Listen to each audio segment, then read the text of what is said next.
네, 양시장이 현재는 보합권 정도로 탄력을 빠르게 줄여나간 상황입니다. 장 초반에 그래도 꽤 견고하게 상승 탄력을 유지했던 것과는 조금 다른 흐름이 나타나고 있는데요. 수급적인 변화들도 있었고요. 일단은 거래량이 좀 한산한 모습으로 나타나고 있습니다. 아무래도 내일은 선물 옵션 동시 만기일을 기다리고 있는 가운데 일단 CPI 지표까지 기다리는 경제 지표들이 상당히 많습니다. 이런 부분들 반영하면서 오후장에서 변화가 일어나고 있습니다. 코스피 지수부터 확인해 보겠습니다.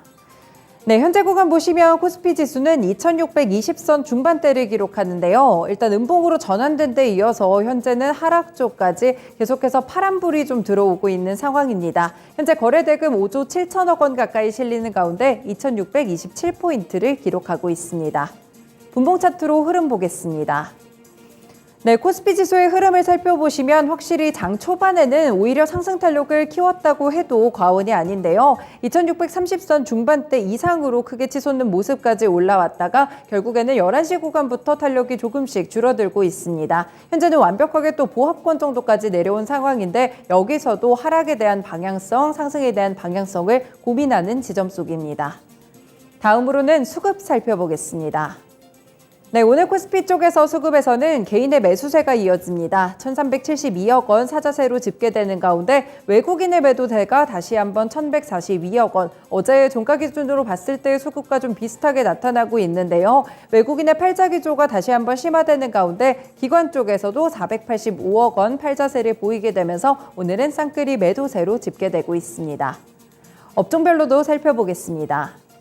네, 전반적으로 봤을 때 혼조 내지 하락하는 업종들이 발생하고 있는 구간입니다. 그 가운데서는 은행 섹터가 2%대 내림세로 집계가 되고 있는데요. 네, 오늘 카카오 그룹주들에서 봤을 때 금융 쪽이 상당히 좋지 못합니다. 카카오페이의 개별 이슈로 인해서 카카오뱅크도 오늘은 하락 쪽에 있다는 점이 특징이 되겠고요. 운수창고 섹터도 1.4% 내림세로 집계되는 가운데 기계나 철강금속 그리고 금융 업종까지도 현재 1% 안쪽에 내림세를 기록하고 있습니다. 반면에 오르는 섹터들도 체크해 보겠습니다. 현재 구간 가장 좋은 쪽은 전기가스업 섹터인데요. 2.6% 상승 흐름을 기록하는 이유는 바로 한국전력과 한국가스공사, 유틸리티 종목에서 찾아볼 수 있겠습니다. 요금 인상에 대한 모멘텀을 안고 있는 가운데 천연가스 가격에 대한 상승세도 주목해 보시면 좋을 것 같고요. 유통업종도 1%대 오름세를 기록하고 있는데 이쪽으로도 개별 이슈를 받고 있는 롯데쇼핑이라든지 이런 종목들도 확인하시면 좋을 것 같아요. 네, 의약품 섹터도 0.9%대 고개를 드는 가운데 건설업종과 화학섹터 현재 1% 안쪽에 상승 탄력을 가져가고 있습니다. 다음으로 시총 상위 종목들 확인해 보겠습니다. 네, 현재 분위기를 좀 살펴보시면요. 거의 혼조세 분위기로 바뀌어 나가고 있습니다. 아직까지는 상승하고 있는 종목들이 조금 더 많았는데 먼저 삼성전자 쪽부터 보시면 현재 보합권 정도 정확하게 터치 나오면서 65,500원 구간에 있습니다. 네, 삼성전자 같은 경우에는 최근에 수급적으로 계속해서 외국인이 자거래일제 매도하는 흐름으로 집계가 된다는 점이 특징이고요.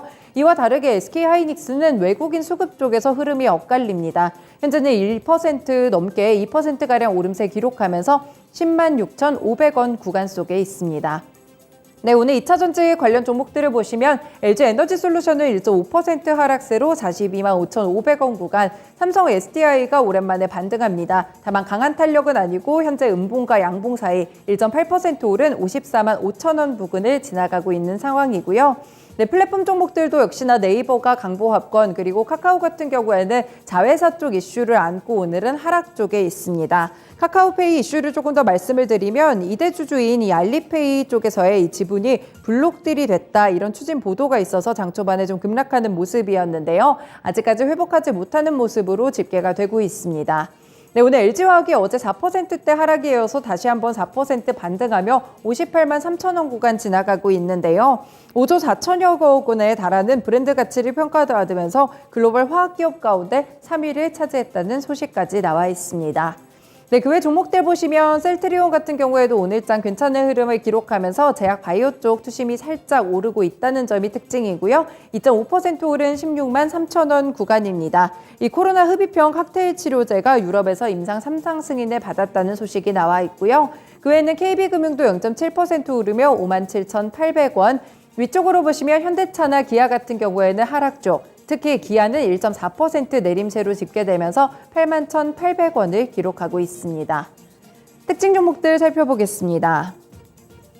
네, 오늘 조선주들이 어제 이어서 좋은 흐름을 이어가고 있는데요. 결국에는 이 카타르 LNG선 이쪽에 대한 운반선 프로젝트를 좀 생각하시면 될 것 같아요. 대우조선해양과 한국조선해양이 24조 원에 달하는 카타르발 LNG 운반선 대량 발주 프로젝트의 스타트를 끊었습니다. 그리고 한국조선업계가 5월 수주에서도 전 세계 발주량의 절반을 담으면서 한 달 만에 세계 1위로 복귀하는 모습이었는데요. 다시 한번 이 누계 수주에서도 중국을 제친 모습을 기록하게 되면서 최근에 흐름 자체가 굉장히 긍정적으로 바뀌고 있습니다. 대체적으로 개별 종목 장세가 심화되는 가운데 그래도 조선업종들은 대체적으로 같은 흐름을 가져가고 있다는 점이 특징이고요. 현대중공업이 2.7% 오르며 13만 3천 원, 한국조선해양은 2% 상승 흐름입니다. 삼성중공업까지 상승하면서 현재는 5,970원을 지나가고 있습니다. 다음으로 코스닥 지수 살펴보겠습니다. 네, 현재 코스닥 지수도 보합권 수준인데요. 다만 코스피와 다르게 일단은 상승 쪽입니다. 강보합권의 수준으로 875포인트 기록하고 있습니다. 분봉 차트 살펴보시죠. 네, 오늘 코스닥 시장에서도 마찬가지로 오전장의 오름세를 높여가게 되면서 880선에 대한 터치 정도가 확인이 됐는데요. 다만 12시 구간 이쪽을 기점으로 다시 한번 탄력이 빠르게 꺾였고 결국에는 차트 자체도 내림세 방향으로 틀어섰습니다. 아직까지 상승 구간에 있긴 한데요. 870선 중반대를 지지하고 있습니다. 다음으로는 수급 보겠습니다.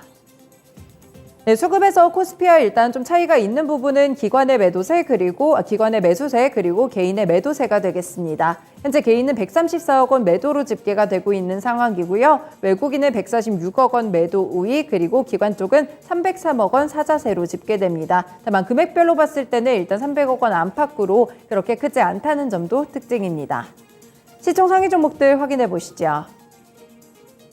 네, 현재 분위기를 좀 살펴보시면 거의 혼조세로 집계가 되고 있는데요. 일단 2차전지 소재 쪽부터 보시면 에코프로비엠은 4거래일 만에 상승 쪽으로 집계가 되고 있습니다. 강보합권 수준으로 48만 2천 원 지나가고 있고요. LNF 0.8% 내림세로 나오는 가운데 천보도 2% 하락세입니다. 네, 아직까지 외국인 쪽에서 이쪽에 대한 차익 매물 실현 매도세가 멈추지 않았다는 점이 특징이 되겠고요. 셀트리온 그룹주들이 셀트리온과 더불어서 동반 상승세입니다. 오늘 낙폭과대 종목들도 고개를 좀 들고 있는 모습인데 셀트리온 헬스케어가 2.5% 오른 61,600원 구간, 셀트리온 제약은 3% 상승으로 흐름으로 집계되고 있습니다. 네, HLB가 4%가량 밀리면서 오늘은 4만 원 선 아래쪽으로 내려오고 있고요. 현재 구간 38,650원으로 집계되는 상황입니다.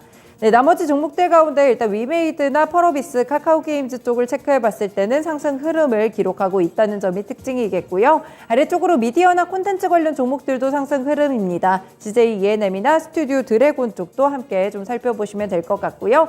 스튜디오 드래곤은 현재 79,200원을 지나가고 있습니다. 네, 보시면 또 알테오젠 같은 경우 0.9% 오름세가 집계되고 있고요. 리노공업 0.6% 밀린 14만 7,600원 구간입니다. 넘어가서 특징 종목들 살펴보겠습니다. 네, 일단 방산주들이 좀 상승 흐름을 계속해서 이어가고 있는 모습인데요. 북한의 7차 핵실험이 임박했다는 소식과 더불어서 방산 관련 종목들에 관심이 돌아가기 시작했습니다. 이와 더불어서 한국항공우주라든지 이런 종목들의 개별적인 모멘텀도 한 차례 주가를 띄우고 있는 상황인데요. 현재 한일단조를 보시면 7% 오른 4,250원 구간입니다. 네, 개별적인 뉴스로는 미국 최대 전기차 회사에도 부품을 납품 중인 것으로 확인됐다는 소식이 있는데 추가적인 보도들 확인해 보셔야 될 것 같고요. 스페코는 9,090원 부근 그리고 휴니드 1.4% 오르면서 9,960원을 지나가고 있습니다. 네, 아래쪽으로는 개별 이슈를 안고 있는 종목들인데 공통 키워드가 무상증자입니다. 노터스 같은 경우에는 잘 아실 텐데 최대 규모의 무상증자를 했죠. 이 때문에 5거래일 연속 상한가를 기록하고 있습니다. 그래서 이런 권리락 발생 이후에는 계속해서 상한가에 안착하고 있다는 점이 특징이고요. 현재는 28,500원 구간입니다. 네, 바이젠셀도 같은 이슈로 보시면 일단 상한가 풀리면서 25% 급등세로 집계가 되고는 있는데요. 바이젠셀 같은 경우에도 무상증자 권리락에 따라서 오늘 착시 효과가 좀 발생을 했습니다. 일단 무상증자 권리락이 발생하면 상대적으로 주가가 저렴해 보이는 효과를 가져가기 때문에 착시 효과라고 부르는데요. 이 덕분에 오늘장 주가가 급등했습니다. 이렇게 2시 구간 시장 상황 전해드렸습니다.